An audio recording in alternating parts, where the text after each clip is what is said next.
in today's class I am going to start with the new chapter, that is photosynthetic in higher plants. What is photosynthetic? तो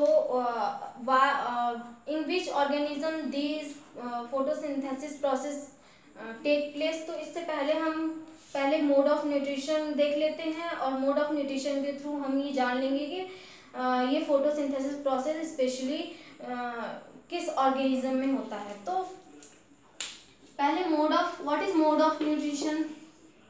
तो different type से जो organism है वो सभी nutrition लेते हैं. तो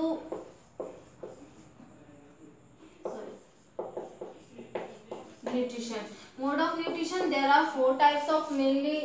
जो मेन टाइप है मोड ऑफ न्यूट्रिशन वो 4 टाइप हैं और वो कैसे फोटोसिंथेसिस को डिस्क्राइब करते हैं. जैसे कि हेटेरोट्रॉफ है,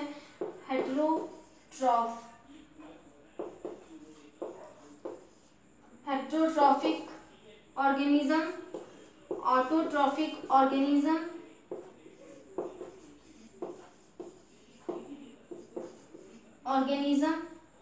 थर्ड इज सैप्रोफिटिक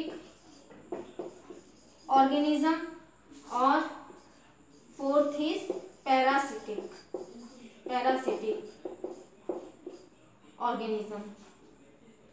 तो ये सभी मोड ऑफ न्यूट्रिशन है, ऑर्गेनिज्म पे बेस्ड है, वो किस एनवायरमेंटल कंडीशन में रह रहे हैं या किस तरह के एनवायरमेंट में रह रहे हैं. तो हेटेरोट्रॉफिक ऑर्गेनिज्म वो होते हैं जो खुद से ऑर्गेनिक कंपाउंड या किसी भी ऑर्गेनिक कंपाउंड की सिंथेसिस नहीं कर पाते हैं और वो डिपेंड रहते हैं किसी अदर फूड सोर्स पे. तो अपने फूड के लिए किसी अदर फूड सोर्स पे ये जो डिपेंड होते हैं और खुद ऑर्गेनिक कंपाउंड की सिंथेसिस नहीं कर पाते हैं, ऐसे प्लांट्स को या ऐसे ऑर्गेनिज्म को हेटेरोट्रॉफिक बोलते हैं. Now what is autotrophic? They are such organism involve or use light for preparation of organic compound. तो ये खुद से लाइट को यूटिलाइज करके, लाइट को यूटिलाइज करके और अदर सब्सटेंसेस को यूटिलाइज करके, लाइक कार्बन डाइऑक्साइड और वाटर यूटिलाइज करके in the presence of light it convert them into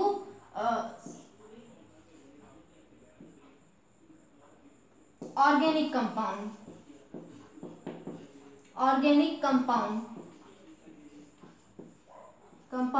और कार्बनिक कंपाउंड्स. तो यहाँ पे क्या हुआ कि जितने भी ऑटोट्रॉफ्स हैं वो लाइट को यूटिलाइज करके with some substance that is carbon dioxide and water को यूज करके डिफरेंट ऑर्गेनिक कंपाउंड सिंथेसाइज करते हैं और ये इन्हें बोला जाता है ऑटोट्रॉफ्स. क्यों? क्योंकि ये खुद ही ये ऑर्गेनिक कंपाउंड के सिंथेसाइज कर रहे हैं, को सिंथेसाइज कर रहे हैं. ये किसी और ऑर्गेनिज्म पे डिपेंड नहीं है अपने ऑर्गेनिक कंपाउंड के लिए, तो इसलिए इन्हें ऑटोट्रॉफ्स बोला जाता है. Now what is saprophytic? ये पार्शली इंडिपेंडेंट रहते हैं ऑर्गेनिक मैटर पे या डेड ऑर्गेनिक मैटर पे को कंज्यूम करते हैं जितने भी सैप्रोफिटिक ऑर्गेनिज्म रहते हैं. पैरासिटिक ये टोटली किसी और लिविंग ऑर्गेनिज्म के अंदर सरवाइव करते हैं या तो बाहर सरवाइव करते हैं, लेकिन टोटली लिविंग ऑर्गेनिज्म किसी अनदर लिविंग ऑर्गेनिज्म से अपना फूड या जो भी न्यूट्रिएंट ये एब्जॉर्ब करते हैं, तो इसलिए इन्हें पैरासिटिक बोलते हैं. तो अब हमें ऑटोट्रॉफिक देखना है. वाई ऑटोट्रॉफिक बैक्टीरिया या प्लांट्स? क्योंकि इसमें जितने भी ऑटोट्रॉफिक एनिमल्स या लिविंग ऑर्गेनिज्म आते हैं, इसमें सभी तरीके के लिविंग ऑर्गेनिज्म आते हैं, from unicellular to multicellular, from primitive to higher most. Primitive में जैसे साइनोबैक्टीरिया हो गए, ये प्रिमिटिव हैं, साथ में यूनिसेलुलर हैं, लेकिन ऑटोट्रॉफिक भी हैं. ऑटोट्रॉफिक दैट मीन्स कि सिर्फ ये क्या कर रहे हैं कि कार्बन डाइऑक्साइड और वाटर को यूज करके in the presence of sunlight organic compound में कन्वर्ट कर रहे हैं इस कार्बन डाइऑक्साइड को और वाटर मॉलिक्यूल को. तो इसलिए इन्हें ऑटोट्रॉफ्स बोला जाता है. नाउ एग्जांपल ऑटोट्रॉफ्स के यहाँ पे देख लेते हैं. What are examples of autotrophs? These are cyanobacteria, cyanobacteria is first plant और similarly first oxygen evolving plant, क्योंकि ये बैक्टीरिया ये ब्लू ग्रीन एल्गी से बिलोंग करता है, बीजीए से बिलोंग करता है साइनोबैक्टीरिया, और ये पहला ऐसा लिविंग सेल है जो ऑक्सीजन इवॉल्व करता है या ऑक्सीजन को रिलीज करता है। तो cyanobacteria is first organism. Now इसके बाद हायर में जाते हैं और हायर मल्टी सेलुलर, यहाँ पे मल्टी सेलुलर भी यूनिसेलुलर भी आते हैं। These are algae, green algae, algae green algae example है यूलोथ्रिक्स, स्पाइरोगाइरा,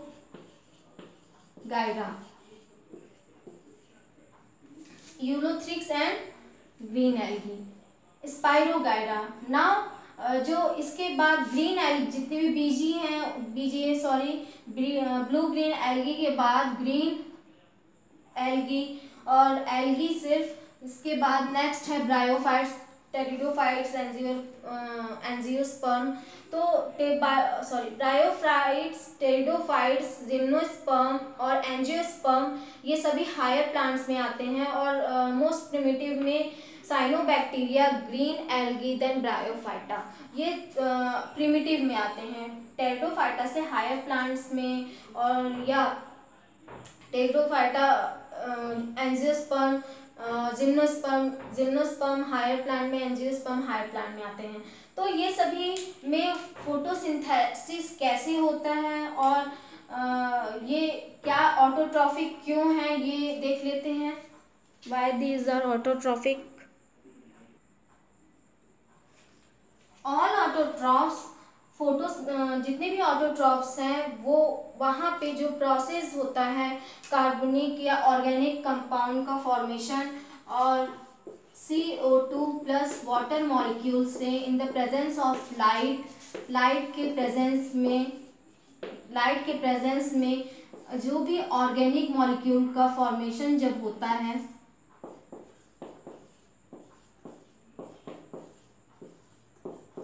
ऑर्गेनिक मॉलिक्यूल, तो यहाँ पे क्या हुआ कि ऑर्गेनिक मॉलिक्यूल का फॉर्मेशन करा जा रहा है, खुद से प्लांट ये करता है, तो इसलिए इसे ऑटोट्रॉफ्स बोलते हैं। और इसी प्रोसेस को photosynthesis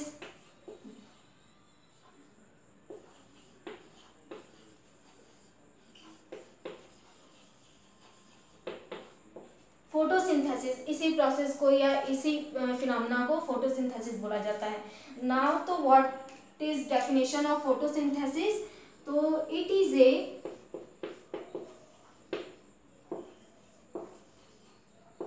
physico-chemical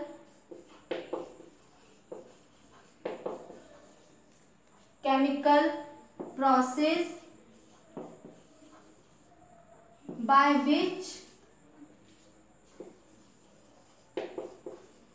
which organism, mainly plants, can synthesize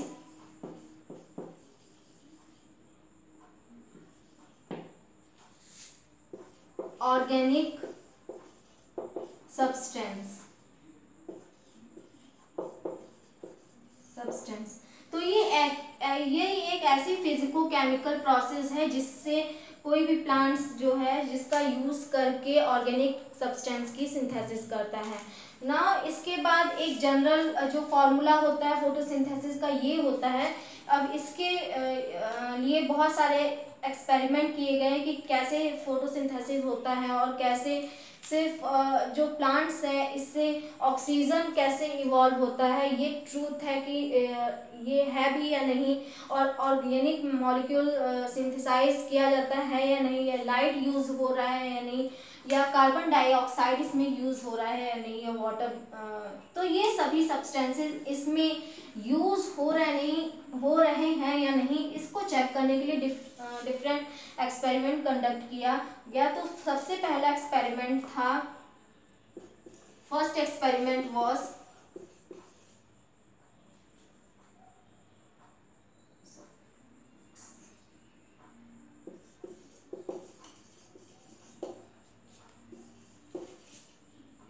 Joseph was done by Joseph Priestley.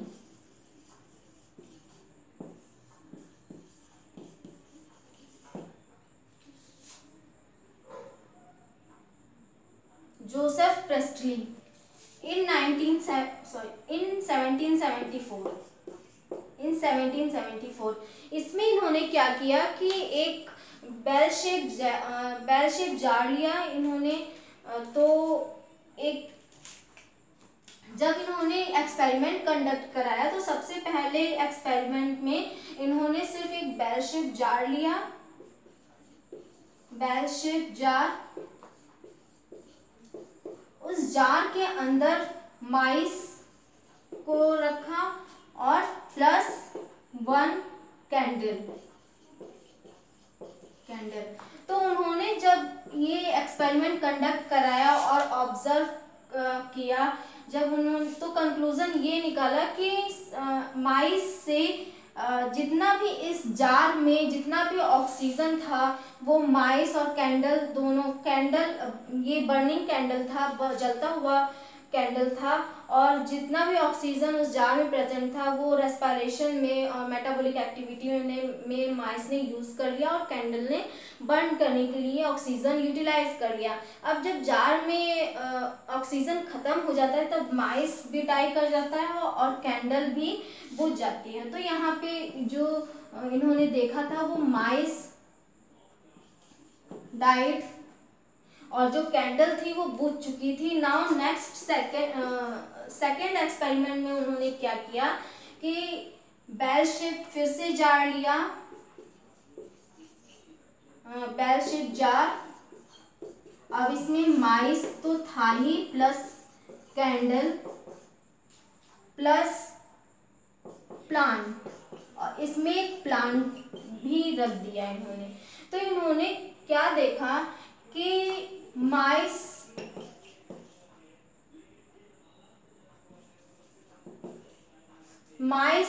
Living condition में इन्होंने देखा, माइस को लिविंग कंडीशन में देखा, साथ में जो प्लांट्स जो कैंडल था वो भी बर्न कर रहा था। दैट मीन्स कि यहाँ पे जो जार में जब प्लांट के एब्सेंस में क्या हो रहा था वहाँ पे ऑक्सीजन पूरा यूटिलाइज कर लिया जा रहा था by metabolic activities of mice और बाय कैंडल क्योंकि बर्न कर रही है, बर्न करने के लिए ऑक्सीजन चाहिए। तो ये जो ऑक्सीजन है ये कैंडल और माइस दोनों यूज हो जा रहे थे, दोनों में ही यूटिलाइज हो जा रहा था ये oxygen molecule.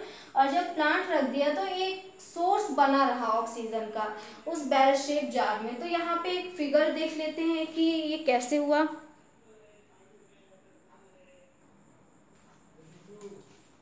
This is experiment first and this is experiment second.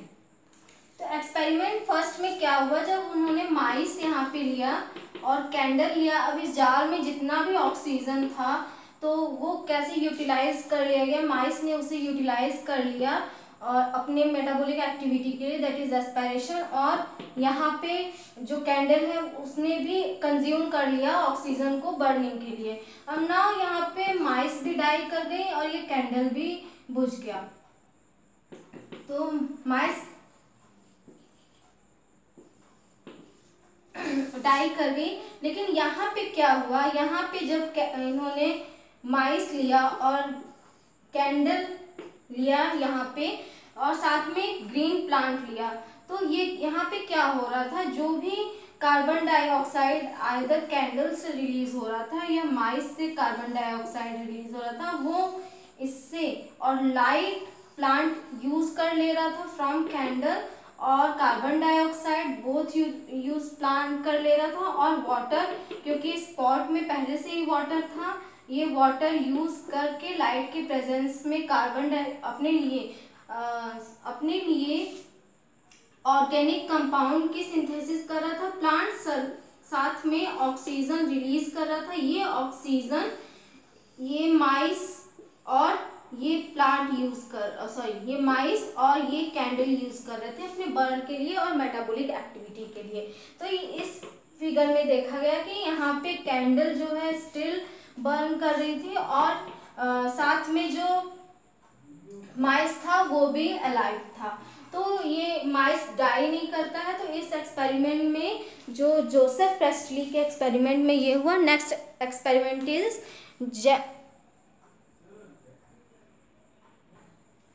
तो दोनों ही एक्सपेरिमेंट से ये पता चल गया कि जोसेफ प्रेस्टली को कि ये पता चला कि प्लांट नहीं था तो ऑक्सीजन नहीं मिलने की वजह से जो माइस भी डाई कर जा रही थी और जो हमारा कैंडल था वो भी बुझ जा रहा था। तो दोनों को ऑक्सीजन नहीं मिल पा रहा था। तो इन्होंने ये डिस्कवर किया, ये कंक्लूजन निकाला कि जो ऑक्सीजन है वो प्लांट के थ्रू मिल रहा है, evolve by plant.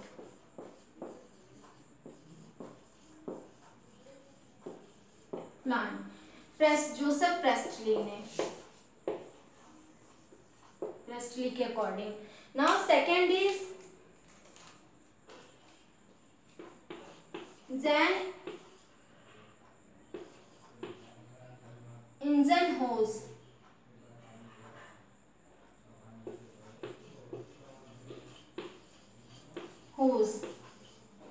Jain Ingenhousz के अकॉर्डिंग इन्होंने क्या किया था कि इन्होंने सेम जोसेफ प्रेस्टली का ही एक्सपेरिमेंट लिया था, लेकिन इन्होंने डे और नाइट को भी इंक्लूड किया।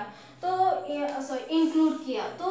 इन्होंने क्या किया कि डे यहाँ पे जो जोसेफ प्रेस्टली थे इन्होंने डे और नाइट या डार्क और लाइट की कोई बात नहीं कही थी, लेकिन जैन इंजनहोज ने क्या किया कि लाइट और डार्क को भी डिनोट किया। तो लाइट में क्या हो रहा था, इन लाइट में क्योंकि यहाँ पे इन्होंने कैंडल लिया था तो कैंडल के थ्रू लाइट मिल जा रहा था, लेकिन यहाँ पे ये एक्सपेरिमेंट उन्होंने इसमें जोसेफ प्रेस्टली ने इंक्लूड नहीं किया था कि यहाँ पे लाइट भी होना चाहिए। यहाँ पे सिंपली जो उन्होंने एक्सपेरिमेंट करा उससे ये कंक्लूजन निकाला कि जो ऑक्सीजन है वो प्लांट से मिल रहा है। जब इन्होंने जॉन इंजनहोज ने जब एक्सपेरिमेंट किया इन 1730 से 1790 के बीच में, और इन्होंने ये कंक्लूजन निकाला कि लाइट के प्रेजेंस में जो क्या था, इन्हीं के एक्सपेरिमेंट को आगे प्रोसीड किया और ये दिखाया कि लाइट के प्रेजेंस में जो प्लांट था वो ऑक्सीजन निकाल रहा था, जबकि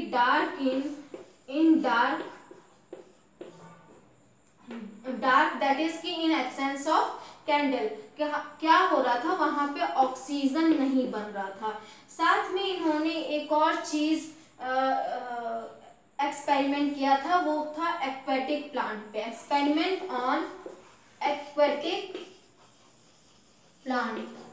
जब इन्होंने एक्वेटिक प्लांट पे एक्सपेरिमेंट किया तो इन्होंने ये देखा कि लाइट में क्या हो रहा था कि वहां पे माइन्यूट ड्रॉप्स के बबल्स निकल रहे थे। तो उस वाटर बॉडी में से जहाँ पे प्लांट सरवाइव कर रहा था या जहाँ पे वो एक्वेटिक प्लांट प्रेजेंट था और लीफ प्रेजेंट थे, वहाँ पर प्लांट से कुछ एयर बबल्स निकल रहे थे, जिसे उन्होंने कहा कि वो एयर बबल्स एक्चुअली में ऑक्सीजन है।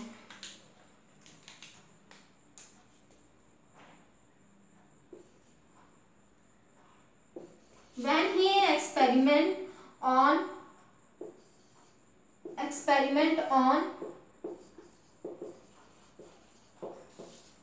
aquatic plant,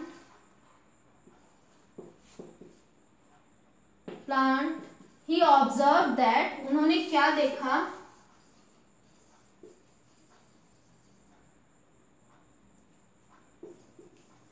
some air bubble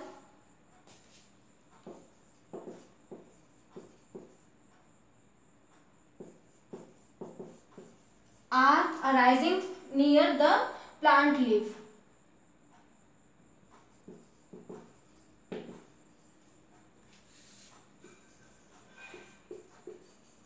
plant leaf के पास कुछ एयर निकल रहे हैं, इसी एयर बबल को इन्होंने ऑक्सीजन बोला।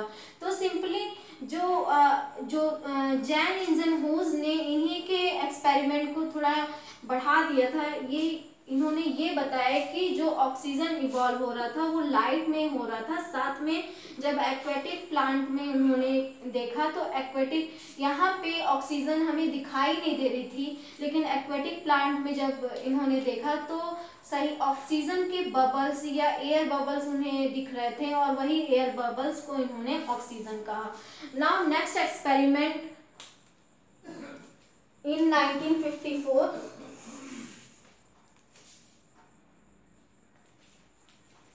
now Julius von Schacks इसके बाद जूलियस वॉन शैक्स आए और उन्होंने में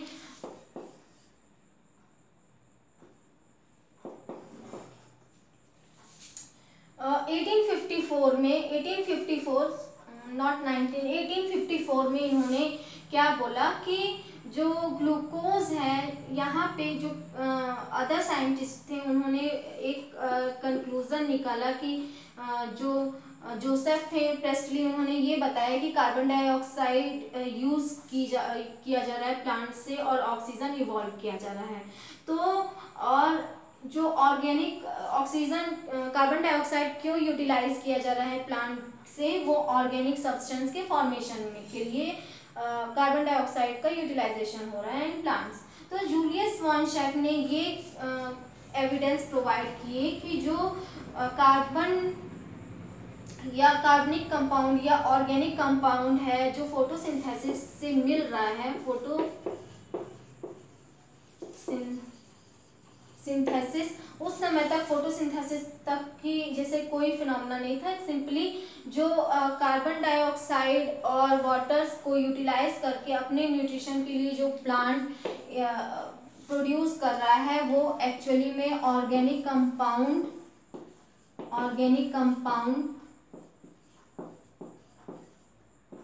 ग्लूकोज है।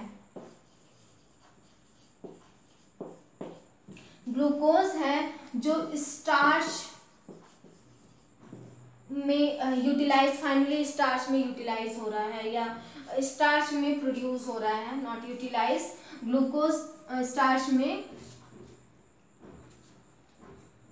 प्रोड्यूस हो रहा है। तो इसके बाद इन्होंने ये एविडेंस दिया कि वो ग्लूकोज और स्टार्च में कैसे और कौन कौन से ऑर्गेनेल इन्वॉल्व हो रहे हैं। सिंपली इन्होंने बताया कि कुछ, इन्होंने एग्जैक्ट नाम नहीं बताया, इन्होंने बताया कि कुछ green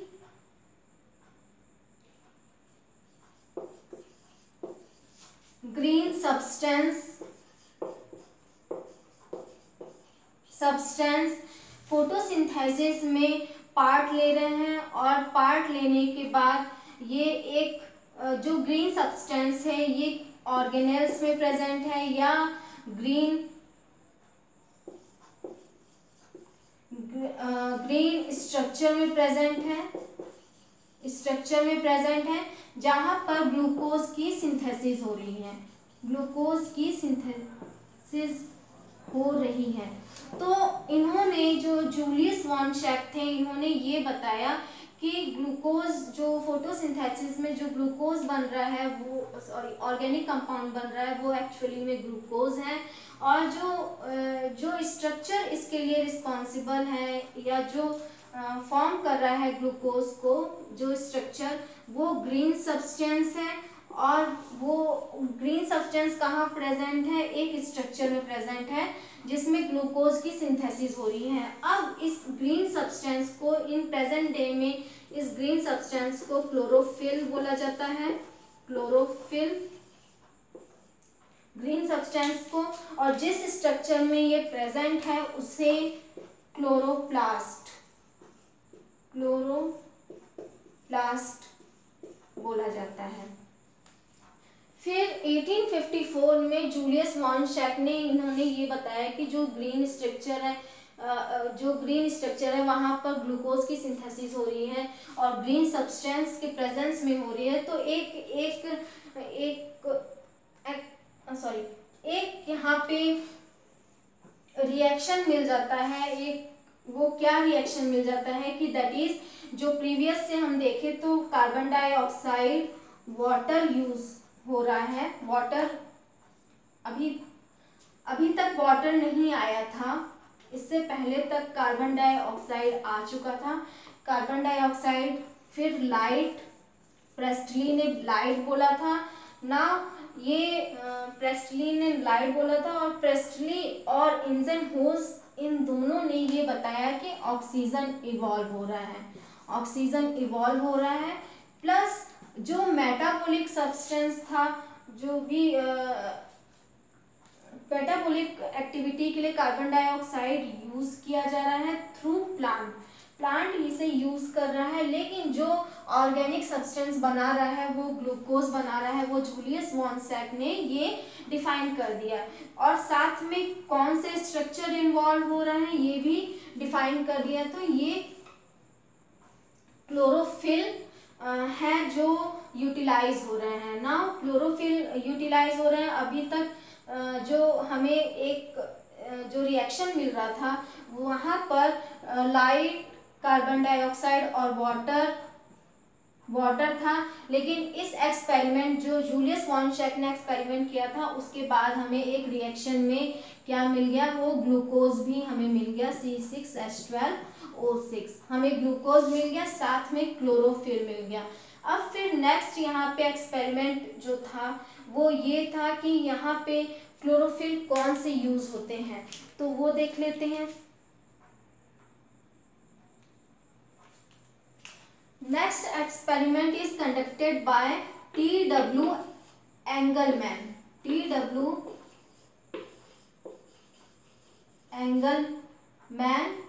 in 19th century, approximately 19th century, that is 1846 to 1909 में।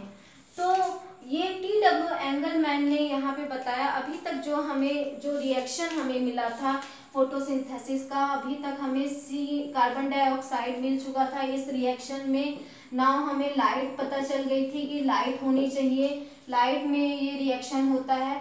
हमें फोटोसिंथेटिक पिगमेंट भी मिल गया, दैट इज क्लोरोफिल। अब जो ऑर्गेनिक कंपाउंड सिंथेसाइज हो रहा है वो ऑर्गेनिक कंपाउंड क्या है, एक्चुअली में वो ऑर्गेनिक कंपाउंड ग्लूकोज है, और जो गैस इवॉल्व हो रही है वो ऑक्सीजन है, जो ग्रीन प्लांट के थ्रू इवॉल्व हो रहा है। Now T.W. एंगलमैन ने इन्होंने स्पेक्ट्रा यूज किया, और स्पेक्ट्रा यूज करने के बाद इन्होंने जब लाइट को हमें पता है कि जब स्पेक्ट्रम से निकालते हैं तो डिफरेंट वेवलेंथ में ये डिवाइड हो जाती है, 7 वेवलेंथ में ये डिवाइड हो जाती है, दैट इज विबग्योर यहाँ पे। तो इन्होंने जब डिफरेंट स्पेक्ट्रा का जब यहाँ पे जब कल्चरल यहाँ मीडियम रखा, कल्चरल मीडियम में इन्होंने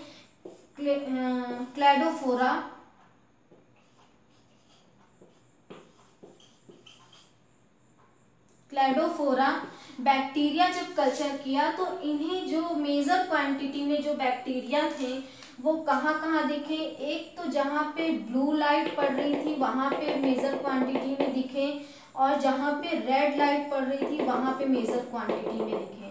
अगर हम इसी स्पेक्ट्रा की बात करें तो जहाँ पे रेड लाइट पड़ रही थी वहाँ पे बैक्टीरिया मेजर क्वांटिटी में दिखे।